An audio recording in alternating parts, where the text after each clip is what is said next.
Tu peux avoir l'intelligence, dis-tu. Tu peux avoir la sagesse, dis-tu. Mais quand tu ne sais pas t'occuper de ton âme, quand tu ne sais pas t'occuper de ton âme, tu peux avoir l'intelligence de Dieu. Tu peux avoir la sagesse de Dieu, je l'ai dit. Mais quand tu ne sais pas t'occuper de ton âme, il faut savoir, c'est déjà un problème. C'est déjà un problème. La personne que Dieu avait remplie de la sagesse, de l'intelligence, qui était le fruit d'une grande et bonne repentance à cause du manque de traitement de l'âme. Où était-il? Où était-il? Il était aussi dévoué par interdit auprès de l'Éternel.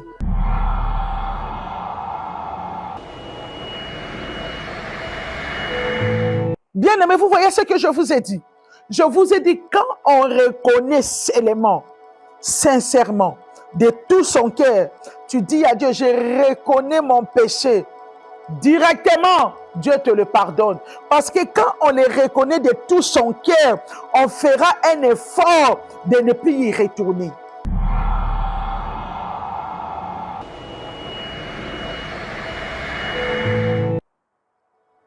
Je me réponds. Je suis le fruit de la repentance. Je vis, ma vie est aujourd'hui ce qu'elle est à cause de la repentance sincère au niveau de mon âme d'abord. Bien-aimé dans le Seigneur, qu'est-ce qui s'est passé? David a gardé une bonne attitude. Moi, je garde une bonne attitude. Je dis, quel que soit ce que les gens peuvent dire de moi, quel que soit ce que le monde peut dire de moi, je n'ai pas affaire avec les hommes, mais j'ai affaire avec Dieu. Un jour, le monde vivra le fruit de ma repentance sincère. Le monde le verra.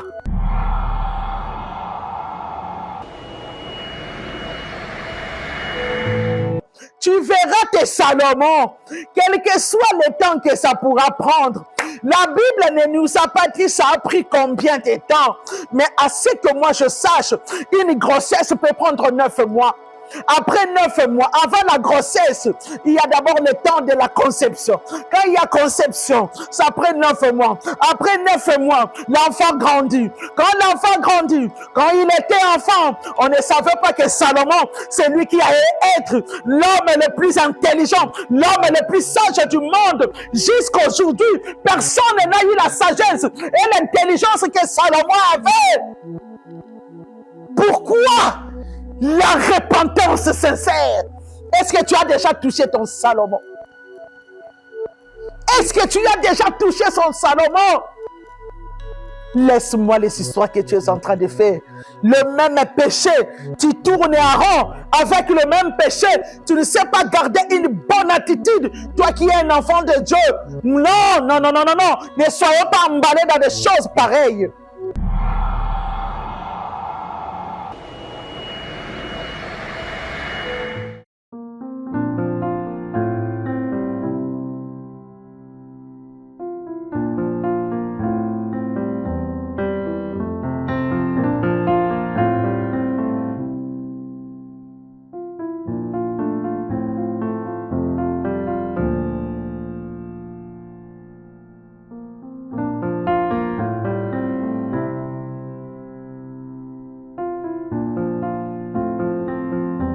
Shalom, shalom, shalom, bien-aimés dans les Seigneurs. Nous voici une fois de plus dans notre édition du traitement de l'âme. Nous ne pouvons pas commencer sans pour autant rendre de multiples actions de grâce à l'Éternel. Prions là où nous sommes. Nous voici, Papa, une fois de plus devant toi.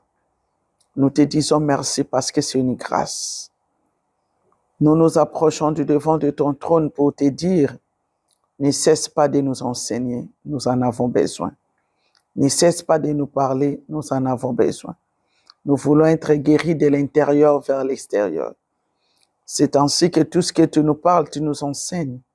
Laisse que cela puisse prendre place dans nos âmes, dans nos cœurs, dans nos têtes, et que nous puissions le mettre en pratique et que notre vie tous les jours ici sur la terre soit conforme à ta parole. Nous détruisons tout ce qui vole la parole dans la tête des enfants de Dieu, tout ce qui détruit la compréhension. Nous les détruisons au nom de Jésus. Père, que personne ne parle à ta place. Toi seul parle. Utilise la bouche que tu veux utiliser aujourd'hui pour que tes enfants soient guéris. Au nom puissant de Jésus-Christ de Nazareth, nous avons ainsi prié. Amen. Bien-aimés, shalom, une fois de plus, que la paix, la joie, la grâce, la faveur de l'Éternel soit notre partage. De là où vous nous suivez, que vous soyez en Afrique, en Europe, en Asie, nous sommes en train de continuer avec notre enseignement.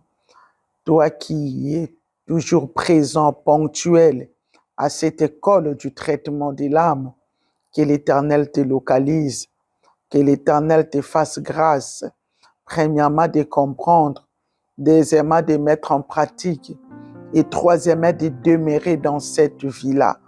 C'est alors que je te dis, tu jouiras ici sur la terre et un jour nous verrons Dieu. Oui, les gens croient que pour jouir, il faut seulement avoir l'abondance. Oui, on peut aussi avoir l'abondance, mais la jouissance commence d'abord sur le plan intérieur. Il y a de ceux-là qui ont de l'abondance, mais qui ne jouissent pas et qui commencent même à envier ceux qui n'ont rien. Alors, ce que je peux te dire, traite ton âme et traite ton âme. Tu vivras les retombées. Nous sommes en train de parler de la quatrième identité que la folie a soumise dans la vie de l'homme. Mais les gens ne savaient ou ignoraient, c'est Dieu seul qui sait, qu'à cause de la folie dans la vie de l'homme, ça a attiré la malédiction. La folie, c'est quoi? La folie n'est rien d'autre que la première maladie spirituelle dans la vie de l'homme. Celle qu'on appelle la folie, c'est celle qui est aussi la défaillance de la mémoire. La folie n'est rien d'autre que l'intelligence ou la pensée du méchant dans l'homme. Quand l'homme vit avec la pensée du méchant, au lieu de vivre avec la pensée de Dieu, c'est cette pensée-là qu'on appelle la folie. Parce que dans la pensée de Dieu, il y a l'intelligence de Dieu, il y a la sagesse de Dieu. Dans la pensée du méchant, il y a l'intelligence du méchant, il y a aussi la sagesse du méchant. Le comble est que nous, les enfants de Dieu, nous qui prions, nous qui cherchons Dieu, mais dans notre tête, au lieu de trouver l'intelligence de Dieu, il y a l'intelligence du méchant. Les enfants de Dieu, ils sont devenus rusés. Les enfants de Dieu, tu vis avec eux, tu as un bon cœur. Tu dis que je vis avec mon frère dans le Seigneur, ma sœur dans le Seigneur, mais lui dans sa tête, il y a d'autres pensées contre toi. Il est même prêt à aller te calomnier. Il est même prêt à aller dire du mal de toi, alors que toi qui vis avec lui, tu vis bien, mais lui, il a une mauvaise pensée. Ce sont des personnes que nous sommes remplis comme ça dans nos assemblées, dans nos églises, c'est-à-dire nous vivons avec des mauvaises pensées qui ne sont pas les pensées de Dieu. Nos mauvais sentiments qui ne sont pas les sentiments de Dieu. Mais quand bien même physiquement, on dit que nous prions, c'est très malheureux. Et aussi, nous sommes tous les jours à l'église pour détruire, envoyer le feu aux différentes sortes de malédictions. Mais en réalité, ce qui donne la malédiction, la force, se cache d'abord en nous-mêmes à cause de la folie, comme a été le cas d'Adam et Ève. Dès lors que l'intelligence de Dieu les avait quittés, c'est-à-dire la pensée de Dieu, ils ont commencé à se comporter de la manière du méchant. Dès lors qu'ils ont commencé à se comporter de la manière du méchant, ils ont développé plusieurs identités. Nous sommes dans Genèse 3. Ce ne sont pas des choses que je dis. Si tu veux comprendre bien, rentre dans nos précédentes émissions. Dès lors que l'intelligence du méchant était entrée en eux, la pensée du méchant, qu'est-ce qui s'est passé? La femme qui aimait son mari, elle a elle-même détruit son mari. Eux qui ne dépendaient que de Dieu. Mais ces jours-là, ils ont eu le courage de faire leur propre habits à base de feuilles de figuier, l'autodépendance. Eux qui étaient toujours là, parler avec Dieu, causer avec Dieu, mais ces jours-là, ils sont partis se cacher de Dieu. Et quand Dieu les appelait pour leur demander qu'est-ce qui se passe, ils étaient toujours à la défensive. Alors, ils étaient autodéfensifs, ils ont développé la cachotterie.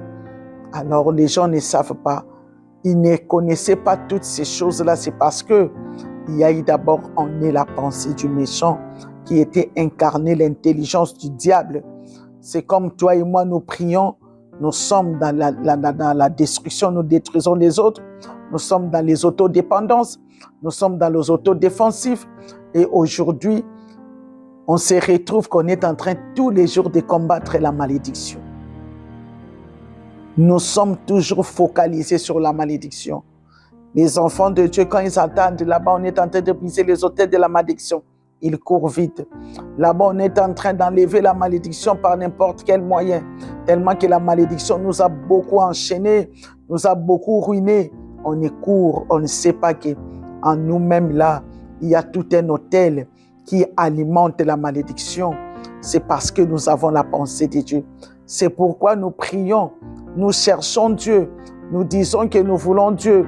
Mais il y a des malédictions générationnelles, c'est-à-dire provenant de nos origines, provenant aussi de nos entourages qui nous accompagnent tous les jours de notre vie, parce que nous ne voulons pas chercher à reconnaître qu'en nous, il y a un problème, parce que nous ne voulons pas connaître aussi que tout a commencé avec l'intelligence du méchant qui se trouve en nous. Dès lors que Adam et Ève avaient péché, Dieu a couru vite les chercher. Où êtes-vous? Dieu nous accorde quand même. Il nous approche, il nous fait des approches, mais c'est nous qui rejetons les approches de Dieu. Au fait, quand Dieu nous fait des approches, nous rejetons les approches de Dieu. Pourquoi? Parce que la tête n'est pas en place. La tête a été bousillée en ayant l'intelligence du méchant. Les approches de Dieu n'ont servi à rien pour Adam et Ève parce qu'ils ont un problème dans la tête. C'est comme toi et moi. Dieu nous approche à travers des prédications. Dieu nous approche à travers les gens, les hommes. Ce sont des approches de Dieu. Ça se fait de plusieurs façons, mais nous ignorons. Alors nous endurcissons nos cœurs. Ce n'est pas que le cœur qui est endurci. C'est cette intelligence qui est dans notre tête qui fait que ça retombe sur notre cœur et qui influence même nos sentiments. Cherchons l'intelligence de Dieu. Comment on va chercher l'intelligence de Dieu? Nous sommes dans les traitements de l'âme. Quand nous commençons à traiter nos âmes, nous refusons des mauvaises pensées, des mauvais sentiments. Nous commençons à prier par rapport à ce que nous enseigne. C'est comme cela que petit à petit l'intelligence de Dieu commence à venir. Il y a le renouvellement de l'intelligence en nous. Cherche à renouveler ton intelligence. Dès lors que tu vis avec une intelligence qui n'est pas renouvelée, quels que soient les titres que je peux te donner, moi, mes titres ne me font rien du tout. Les titres ne me disent rien du tout. C'est pourquoi je dis toujours, je suis une messagère du Christ, je suis une missionnaire. Dieu m'a envoyé pour venir donner au peuple de Dieu les messages venant du ciel, que je n'ai tiré ni des personnes, que je n'ai tiré de qui que ce soit, qui m'est venu juste du ciel à cause d'une souffrance par laquelle j'étais passé. Quand j'ai cherché Dieu, Dieu a commencé à me montrer les choses qui font souffrir les enfants de Dieu. J'ai longtemps gardé jusqu'à ce que Dieu me dira un jour dans les songes que je ne raterai l'enlèvement si je ne disais pas ces choses. Mais voici aujourd'hui, toi qui veux être enlevé, toi qui veux être un jour aux côtés de Jésus, mets ces messages en pratique. À quoi sert à un homme de gagner le monde entier et à la fin qu'il perde son âme? Tout ce que nous avons, tout ce que nous possédons, un jour, nous ne l'aurons plus. Nous allons les quitter. La preuve en est que Il y a de ceux-là qui nous ont précédés chez le Père. Ils avaient tout, que ce soit ceux qui étaient enfants de Dieu, même ceux qui n'étaient pas enfants de Dieu. Ils avaient tout. Mais un jour, il a plu au Seigneur de les récupérer. Et aux d'autres, il a plu aussi à leur maître d'aller, qui récupère ses adeptes. Ce qui veut dire que toi qui suis les messages de l'âme, tu fais la bonne part. Toi qui surtout les mets en pratique, Dieu se souviendra de toi. Dieu ne t'abandonnera jamais. Dieu ne te délaissera jamais. J'en suis la preuve vivante. Ainsi, qu'est-ce que nous devons faire, nous qui sommes enfants de Dieu, pour ne pas être toujours sous l'emprise de la malédiction? La première des choses, nous devons reconnaître tous les jours notre péché. Connaître ou reconnaître, parce que c'est lui qui dit qu'il n'a pas péché. Il prend d'abord Dieu comme un menteur. Nous péchons de plusieurs façons, mais on n'en rend pas compte toutes les fois. Mais nous péchons. Mais dès lors que Dieu te montre, ou encore Dieu te parle, comme moi je te parle maintenant, c'est Dieu qui te parle à travers moi. Ce que tu dois faire, tu dois demander à Dieu, je vais me conformer à ta parole. Ce qui veut dire, bien-aimé dans le Seigneur, tu dois te conformer à la parole de Dieu. Quand tu commences à connaître devant Dieu ou à reconnaître que j'ai péché et que tu te répands, comme nous chrétiens, quand nous nous repentons, deuxièmement, nous devons faire un effort de demander à Dieu de ne plus y retourner. Quand nous n'y retournons pas, la troisième chose, nous devons vivre dans un état, dans une bonne attitude, sachant que Dieu nous a pardonné. Quand tu sais que Dieu, tu reconnais, tu demandes pardon, tu sais que Dieu t'a pardonné, tu pries, tu reconnais que Dieu t'a pardonné, tu reconnais ton péché, tu sais que Dieu t'a pardonné. La troisième des choses, qu'est-ce que tu vas faire? Tu dois vivre avec cette confiance que Dieu m'a pardonné. La partie où l'on nous prend, c'est quand nous ne comprenons pas que Dieu nous a pardonné et nous vivons avec une mauvaise attitude. Dès lors que nous vivons avec une mauvaise attitude qui est la culpabilité, la condamnation de soi, la culpabilité de soi. Chaque jour, tu dis, j'ai la malédiction. Il y a la malédiction dans ma famille, la famille des malédictions. Ce qui veut dire que jusque-là, tu n'as pas encore compris que Dieu t'a déjà pardonné. Comment toi, tu es un enfant de Dieu? Quand tu pries, tu te répands de ton péché, tu te répands de tes iniquités et tu t'accroches toujours à la malédiction de ta famille. Ça ne va pas te laisser. Ça ne va jamais te laisser parce que toi-même, tu fais appel à cette malédiction. Alors, bien-aimé dans le Seigneur, quand nous nous repentons, nous laissons, gardons une bonne attitude, quel que soit tout ce que nous pouvons vivre. Il faut toujours savoir que Dieu m'a déjà pardonné en ces points-là. Le même point, tu ne dois plus les retourner à plusieurs reprises. Non. Dieu pardonne quand on se répand sincèrement. Alors, ce qui nous cloue la vie, qui nous clouait la vie, c'est le premier point que je dis. Le manque de reconnaissance ou encore le manque de bonne attitude quand on a reconnu. Le deuxième point, comme j'avais commencé la fois passée, ce sont les attachements aux choses ou aux personnes maudites. Bien-aimés, ce qui nous attire aussi, nous les enfants de Dieu, des malédictions. Quand bien même on prie, on dit que je reconnais mon péché, je péchais, j'ai demandé pardon et je dis à Dieu, je sais que tu m'as déjà pardonné, je vis avec une bonne attitude. Mais ce qui te manque aussi, ce sont les attachements. Nous sommes dans le livre de 1 Samuel, chapitre 15. Nous allons voir comment cette personne qui était un serviteur de Dieu, priant, qui était élu pour diriger le peuple d'Israël. Mais écoutez, nous sommes dans le livre de 1 Samuel chapitre 15. L'Éternel dit à Samuel, c'est moi que l'Éternel a envoyé. Samuel dit à Saoul, c'est moi que l'Éternel a envoyé pour t'oindre roi sur son peuple, sur Israël. Écoute donc ce que dit l'Éternel. Ainsi parle l'Éternel des armées. Je me souviens de ce qu'Amalek fit à Israël lorsqu'il lui ferma les chemins à sa sortie d'Égypte. Va maintenant, frappe Amalek et dévouer par interdit tout ce qui lui appartient. Tu ne l'épargneras point et tu feras mourir hommes et femmes, enfants et nourrissons, bœufs et brebis, chameaux et ânes. Continuons jusqu'à la fin.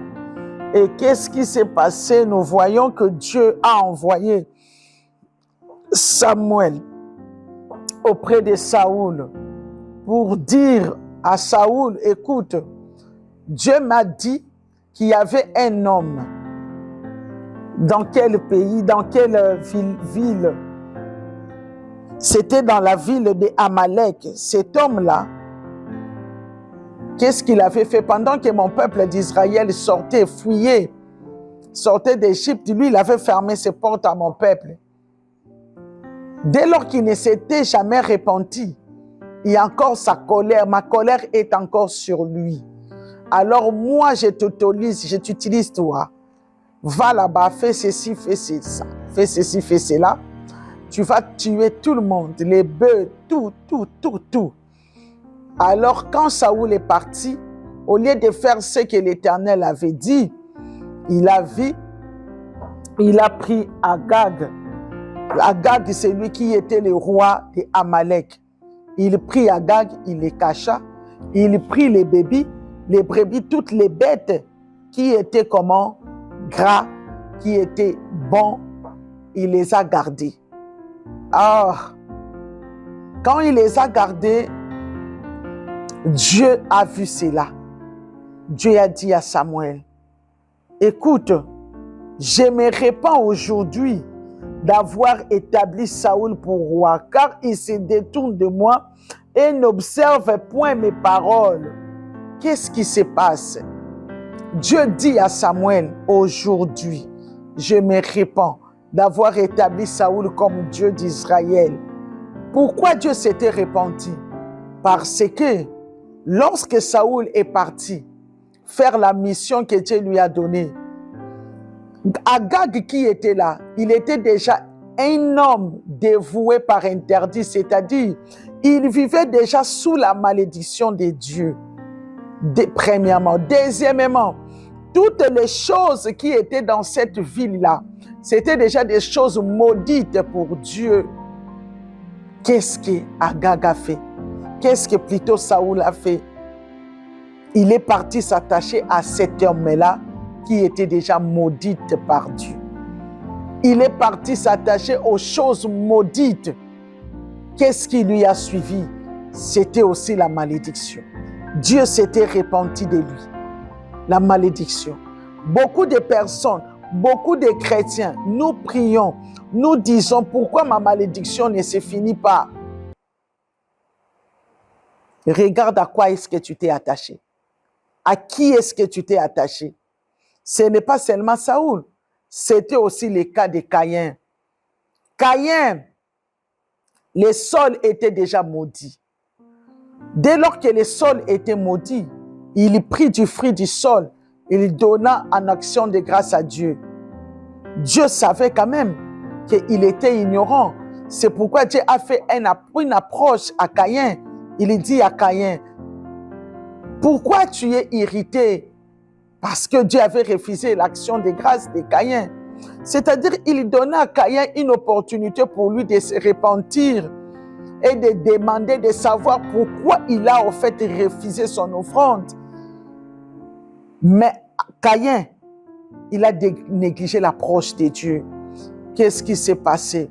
Dieu est venu les conseiller. Écoute, il ne faut pas être irrité, parce que dès lors que tu seras irrité, il y a le mal qui se couche à ta porte. Il n'a pas écouté les conseils du méchant. Il s'est attaché à sa colère. Qu'est-ce qui s'est passé? Il a été maudit. Il a été victime de la malédiction. Dieu a prononcé des sentences. Quand on s'attache aux choses dévouées par interdit, je vous estomaque en vous disant, il n'y a pas seulement des choses dévouées par interdit, il y a aussi des personnes qui sont dévouées interdites par Dieu, c'est-à-dire des personnes qui vivent sous la malédiction de Dieu, consciemment ou inconsciemment. Vous voilà pourquoi maintenant nous souffrons ici sur la terre. Parce que toute la terre est remplie de méchants, de la méchanceté. Et quand on ne sait pas, on tombe dans le piège des méchants. Et on s'attache, qu'on le veuille ou pas. Bien-aimé dans le Seigneur, dans le principe des attachements. Par la grâce de Dieu, les messages, l'enseignement qui suit, la première maladie dans l'âme de l'homme, c'est les attachements et les détachements. C'est dans les attachements que je vais vous expliquer en long et en large les attachements de l'âme. Parce que dans le principe des attachements, il y a toujours des alliances, il y a aussi des transferts qui se font. Quand on s'attache dans le principe des attachements, il y a des alliances, il y a des transferts. Ce qui veut dire qu'on ne peut pas s'attacher aux choses maudites ou encore aux personnes maudites. D'ailleurs, c'est monnaie courante. Qu'est-ce qui se passe dans des familles, dans des foyers? Nous entendons les hommes qui réclament, qui disent « Ah, depuis que j'ai épousé cette femme, plus rien ne marche dans ma vie, plus rien ne marche dans mon foyer. C'est une femme qui m'a amené la malédiction. » Pourquoi les hommes disent ça? C'est parce qu'en fait, ils sont attachés aux femmes dévouées par interdit. Ah, depuis que j'ai commencé à fréquenter cet homme ou encore cette personne, je vois que quelque chose ne va pas. Est-ce qu'on n'a jamais entendu dire ça? Est-ce qu'on n'a jamais entendu, on n'a jamais vécu ça?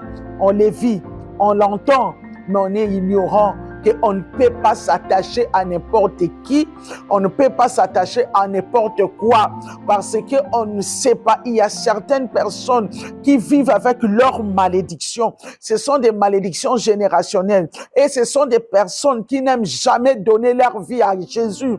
Dès lors qu'ils n'aiment jamais donner leur vie à Jésus, dis-toi qu'il sera difficile pour eux de reconnaître leur mal, de reconnaître leur péché. Dès lors qu'on ne reconnaît pas son péché, comment on peut s'humilier? Dès lors qu'on ne s'humilie pas, bien-aimé, il faut savoir que le manque de reconnaissance et le manque d'humilité devant l'Éternel, c'est ce qui nous amène à la désobéissance. Cela veut dire que Dieu vous qualifie du désobéissant. Quand tu es désobéissant, tu ne vivras pas les bénédictions de Dieu, mais tu vivras la malédiction. Vous voyez, bien-aimé, ce qui nous fait souffrir, nous, enfants de Dieu, c'est ça. Maintenant, comment faire dès lors que nous savons, ou encore nous ne savons pas, nous ignorons que ces choses ou ces personnes, ce sont des choses dévouées par interdit ou encore des choses ou des personnes maudites, il faut toujours faire recours à Dieu. Il faut avoir l'habitude de toi qui écoutes la prière maintenant, dis à Dieu, j'écoutais ta parole parce que la Bible nous dit, nous sommes en train de périr parce qu'on ne connaît pas. Dès lors que tu as entendu la parole, c'est que tu es maintenant entré dans le processus de ta connaissance. Dès lors que tu as écouté la parole, tu es entré déjà dans le processus de la connaissance. Alors, comme tu es entré dans le processus de la connaissance, tu dois te conformer à ce processus-là. Dire à Dieu, je ne connais pas toutes les personnes qui sont attachées à moi. Je ne connais pas toutes les choses qui sont attachées à moi, à mes enfants, à mon mari. Mais du moins, c'est toi qui connais toutes ces choses. Béni ou maudite.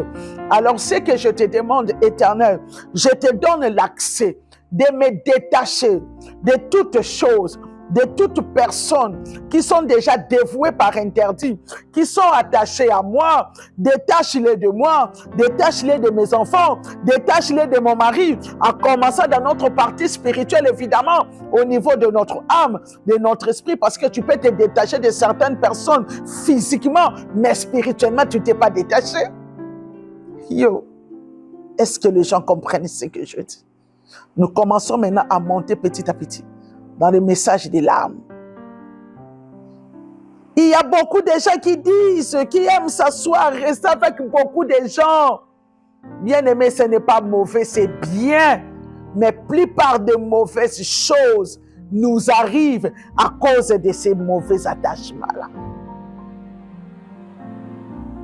Ne nous laissons pas tromper par nos apparences. Il prie, il cherche Dieu. Il faut le regarder par Nabambuma Nabango, Namisala Nabango Naba acte. Quand tu vois que c'est un frère, une sœur dans le Seigneur, dont vous priez avec, oui, il aime la prière, il aime le jeûne, mais quel est ses agissements? Il est dans le vol, impudicité à outrance, même si tu le conseilles, il est toujours dans le dérèglement. Il faut l'aimer, mais il faut le mettre à l'écart.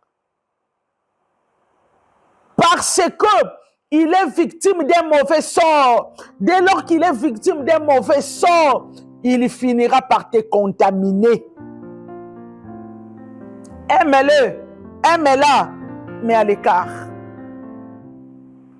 Bien-aimé dans le Seigneur,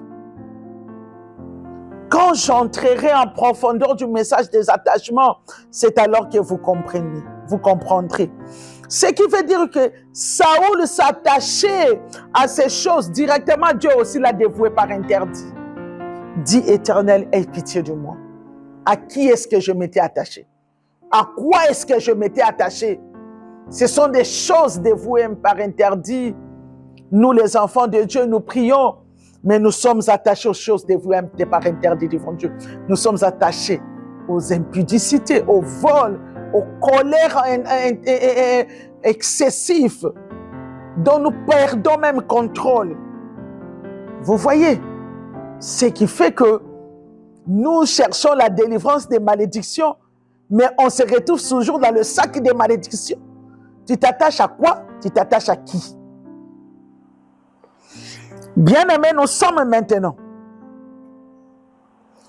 Quand on se détache aux choses ou aux personnes de la malédiction, bien-aimés, nous vivrons les bonnes conséquences ou encore les résultats d'une vraie repentance.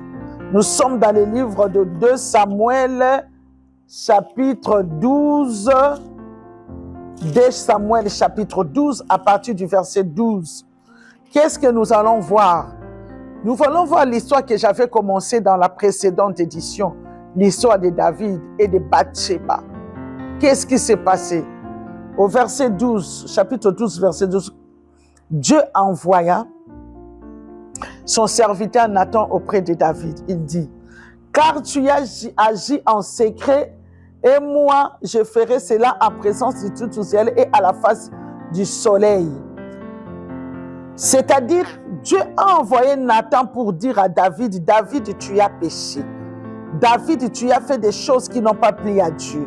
David, répands-toi. » Directement, David a reconnu. Qu'est-ce qui s'est passé? David dit à Nathan, « J'ai péché contre l'Éternel. » Et Nathan dit à David, « L'Éternel pardonne ton péché, tu ne mourras point. » Bien aimé, vous voyez ce que je vous ai dit. Je vous ai dit, quand on reconnaît seulement, sincèrement, de tout son cœur, tu dis à Dieu, « Je reconnais mon péché. » Directement, Dieu te le pardonne. Parce que quand on le reconnaît de tout son cœur, on fera un effort de ne plus y retourner. On fera un effort. Quand tu commences à vivre avec une personne, tu le conseilles aujourd'hui, tu le conseilles demain, il fait une erreur, tu le pardonnes, tu le conseilles, demain tu le pardonnes, il continue avec ces mêmes erreurs.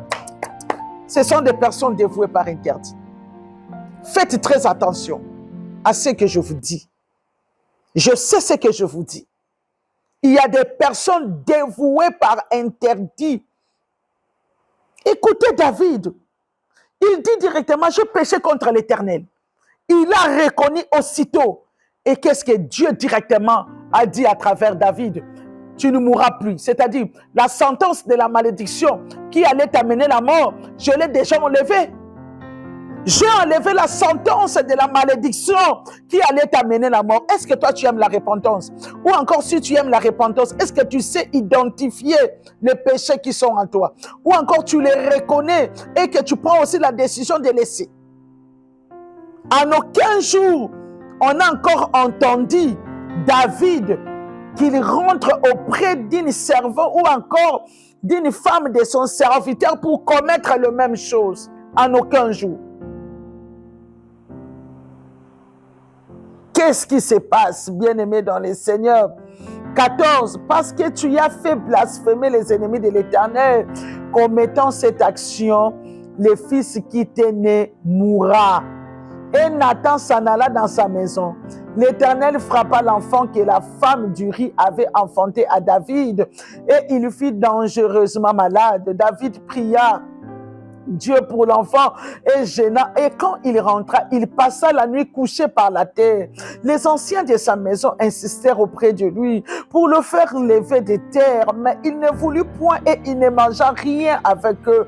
Le 7e jour, l'enfant mourut. Les serviteurs de David craignaient de lui annoncer que l'enfant était mort, car il disait, voici, lorsque l'enfant vivait encore, nous lui avons parlé et il ne nous a pas écoutés. Comment oserons-nous lui dire l'enfant est mort? Il s'affligera bien davantage le coup tard.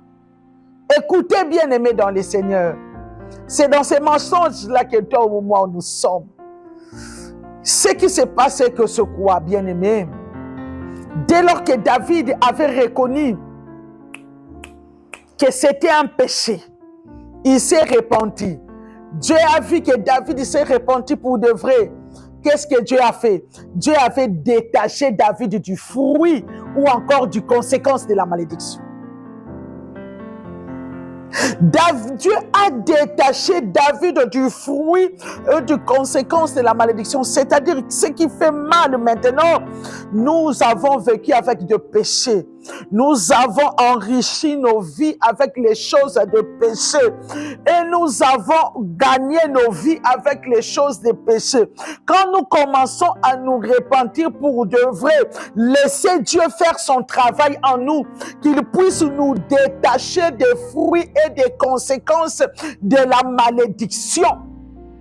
C'est-à-dire des choses qu'on a acquises quand nous vivons dans le péché. Vous comprenez? Alors ces choses-là, quand Dieu le fait, ça fait mal. C'est pourquoi maintenant nous nous trompons, nous croyons que Dieu ne m'a pas encore pardonné, Dieu ne m'a pas encore refait ceci, c'est faux. Quand tu demandes pardon, crois que Dieu t'a pardonné, oublie. Comme nous sommes des humains, dans notre parcours, il y aura toujours des péchés. Répands-toi, oublie, passe. Quand il y aura encore un péché, répands-toi, oublie, passe. Passe, nous allons commencer à aller de passe en passe, de passe en passe. Mais quand tu restes sur le même péché, au lieu que tu crois que tu es en train de progresser, mais tu régresses, tu régresses, tu régresses. David, qu'est-ce qu'il a fait? Il s'est repenti. Il a pris l'option de ne plus retourner dans ses péchés. Dès lors que l'enfant est mort, qu'est-ce que David a fait? David a gardé une bonne attitude. Il a gardé une bonne attitude devant Dieu. C'est ce que je dis.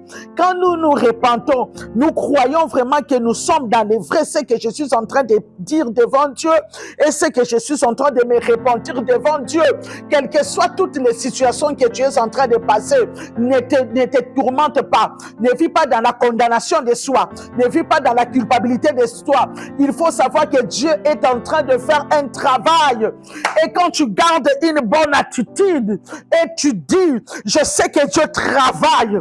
Je sais que Dieu travaille. C'est ce que David a fait.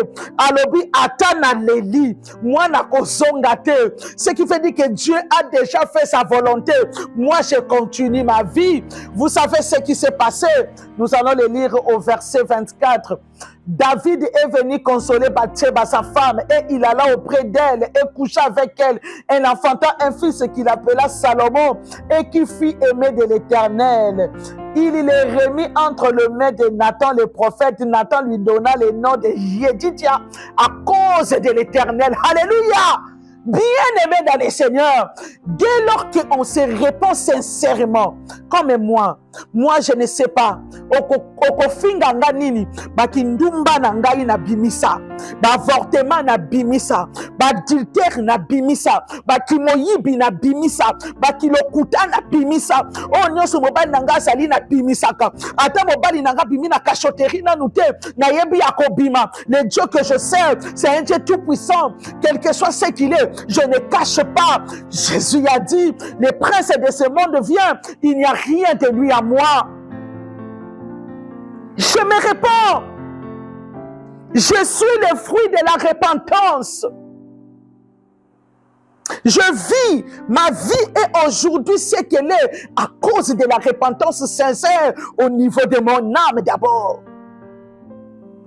Bien-aimé dans le Seigneur, qu'est-ce qui s'est passé? David a gardé une bonne attitude.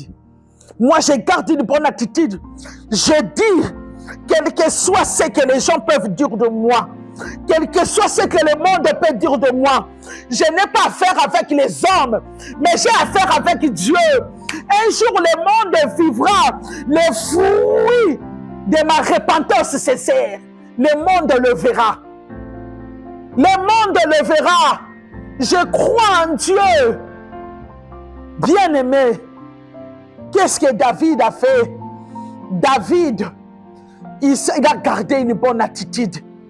Dès lors que David a gardé, alléluia, merci Seigneur, dès lors que David a gardé une bonne attitude, bien aimé, vous savez ce qui s'est passé? Il a commencé à consoler les autres. Il a commencé à consoler Bathsheba. Il est parti chez sa femme. Il a connu sa femme. Qu'est-ce que Dieu a fait? Dieu a donné Salomon. Salomon, on l'a appelé, il a été aimé par l'Éternel.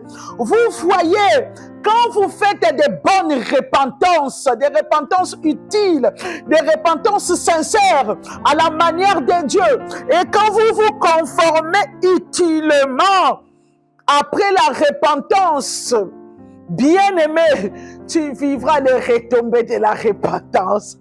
Les Salomons viendront. Les Salomons viendront. Tu verras tes Salomons, quel que soit le temps que ça pourra prendre. La Bible ne nous a pas dit ça a pris combien de temps. Mais à ce que moi je sache, une grossesse peut prendre 9 mois. Après 9 mois, avant la grossesse, il y a d'abord le temps de la conception. Quand il y a conception, ça prend 9 mois. Après 9 mois, l'enfant grandit. Quand l'enfant grandit, quand il était enfant, on ne savait pas que Salomon, c'est lui qui allait être l'homme le plus intelligent, l'homme le plus sage du monde. Jusqu'à aujourd'hui, personne n'a eu la sagesse et l'intelligence que Salomon avait. Pourquoi? La repentance sincère. Est-ce que tu as déjà touché ton Salomon? Est-ce que tu as déjà touché son Salomon? Laisse-moi les histoires que tu es en train de faire. Le même péché, tu tournes en rond avec le même péché. Tu ne sais pas garder une bonne attitude. Toi qui es un enfant de Dieu. Non. Ne soyez pas emballés dans des choses pareilles. Quand tu te répands, répands-toi sincèrement. Dis-toi que Dieu t'a pardonné. Ne t'accroche plus aux choses, aux fruits de la malédiction. C'est-à-dire comment nous nous accrochons aux fruits de la malédiction, aux fruits de nos péchés à travers nos pensées. Tu vis toujours avec les anciennes pensées. Tu crois que Dieu ne t'a jamais pardonné. tu commences même à dire, attention, c'est là qui m'a soumou, non, je dis non et non, enough. Bien-aimés dans le Seigneur, les enfants de Dieu sont wrong. Réponds-toi sincèrement. Vis avec une bonne attitude. Même si aujourd'hui tu ne vois pas. Demain il y aura un Salomon.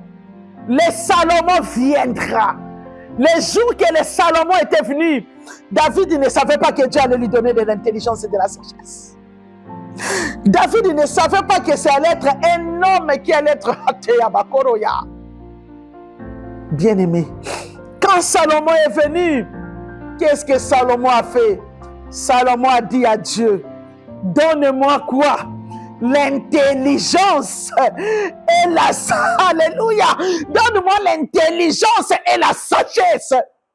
Bien-aimé, cette demande, c'était une inspiration divine par inconscience. C'était une inspiration divine par inconscience. Pourquoi? Pourquoi? Parce que beaucoup de serviteurs de Dieu, ils sont détruits parce qu'en eux, ils n'ont pas l'intelligence et la sagesse de Dieu. Alors que l'intelligence et la sagesse de Dieu, quand on en a, il faut aussi l'entretenir. Dieu t'avait donné son intelligence. Dieu t'avait donné sa sagesse. Mais tu n'as pas pu l'entretenir. Pourquoi? Parce que tu ne connaissais pas que les âmes là, les problèmes qui sont au niveau de nos âmes nous réclament.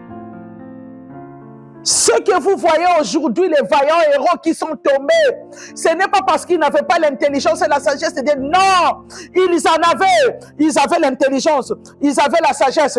Comment était le cas de Salomon? Dieu lui avait donné l'intelligence, il lui avait donné la sagesse.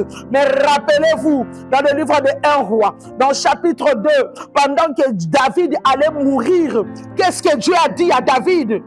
David a appelé son fils, il a appelé Salomon, le dit, je m'en vais par le chemin de tout le monde, le chemin de la mort. Mais il faut savoir que Dieu m'avait dit, l'enfant qui restera sur mon trône, c'est celui-là qui m'aimera de tout son cœur et de toute son âme. Alléluia!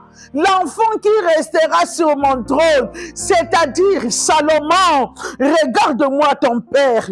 Tous les jours, je supplie Dieu, je prie, je cherche Dieu par rapport à mon âme, parce que c'est mon âme qui est ma vraie vie spirituelle se cache au niveau de mon âme.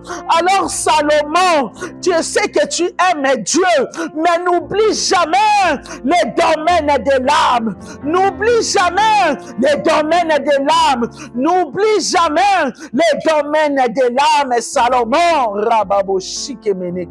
Salomon, n'oublie jamais les domaines de l'âme. Ne l'oublie jamais. Mais qu'est-ce qui s'est passé? Salomon aimait Dieu. Il a même demandé des armes très fortes pour l'âme, l'intelligence et la sagesse de Dieu. Mais qu'est-ce qu'il faisait? Il ne savait pas prendre du temps dans son intimité pour se repentir par rapport à son âme comme le faisait son père, qui disait toujours, mon âme bénit l'Éternel, n'oublie aucun de ses bienfaits, mon âme louera toujours l'Éternel. Il interpellait toujours à son âme parce qu'il savait il y a un secret qui est caché au niveau de cette âme. Amen. Hein? Il y a un secret. Tu peux avoir l'intelligence de Dieu, tu peux avoir la sagesse de Dieu, mais quand tu ne sais pas t'occuper de ton âme, quand tu ne sais pas t'occuper de ton âme, tu peux avoir l'intelligence de Dieu, tu peux avoir la sagesse de Dieu, je l'ai dit. Mais quand tu ne sais pas t'occuper de ton âme, il faut savoir, c'est déjà un problème. C'est déjà un problème. La personne que Dieu avait remplie de la sagesse, de l'intelligence, qui était le fruit d'une grande et bonne repentance à cause du manque de traitement de l'âme. Où était-il? Où était-il? Il était aussi dévoué par interdit auprès de l'Éternel. Il est devenu un dévoué par interdit. Dieu lui a dit, il a dit, je divise ton royaume. Mais à cause de David, pourquoi pas à cause de lui? Parce que c'est lui qui a fait l'intelligence, c'est lui qui a fait la sagesse. Mais puisqu'il n'a pas pu entretenir son âme, il a dit à cause de David. Pourquoi? Parce que David, c'était un homme qui savait entretenir son âme, un homme selon le cœur de Dieu. Bien-aimé, je vais vous estomaquer. Quand bien même vous pouvez avoir des hommes, des gens, des serviteurs de Dieu, même moi-même, vous ne savez pas comment je suis en train de traiter mon âme devant Dieu, quel que soit tout ce que les gens ou encore une personne peut dire de toi qui traite ton âme. Il faut t'en foutre. Traite ton âme, cherche à marcher avec Dieu. Le reste, ce n'est pas ton problème. Salomon, il avait l'intelligence, il avait la sagesse, mais il ne savait pas comment entretenir son âme. Il est fini dans le piège du méchant. Ne finissons pas dans le piège du méchant. Ce qui veut dire, il a été dévoué par interdit. Faites très attention. Faisons très attention, enfants de Dieu, serviteurs de Dieu. Faisons très attention. Écoutez, la malédiction. David s'était détaché des fruits de la malédiction. Tu te répands chaque jour, mais tu es toujours attaché aux choses et aux personnes maudites. Dis Seigneur Jésus, mais voici devant toi, je me répands.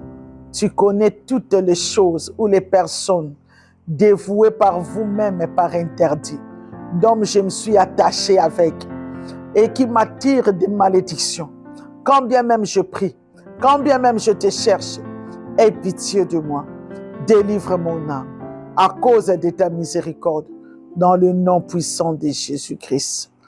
Bien-aimé dans le Seigneur, j'étais en train de dire que on ne s'attache pas seulement aux choses, aux hommes également. Les attachements avec les hommes sont à des dimensions. C'est comme cela que je vais continuer dans la prochaine émission. Toi qui as prié, que Dieu te bénisse. Il faut savoir, les attachements aux choses et aux hommes sont dans des dimensions. Dans la dimension spirituelle et dans la dimension physique. Que Dieu vous bénisse abondamment.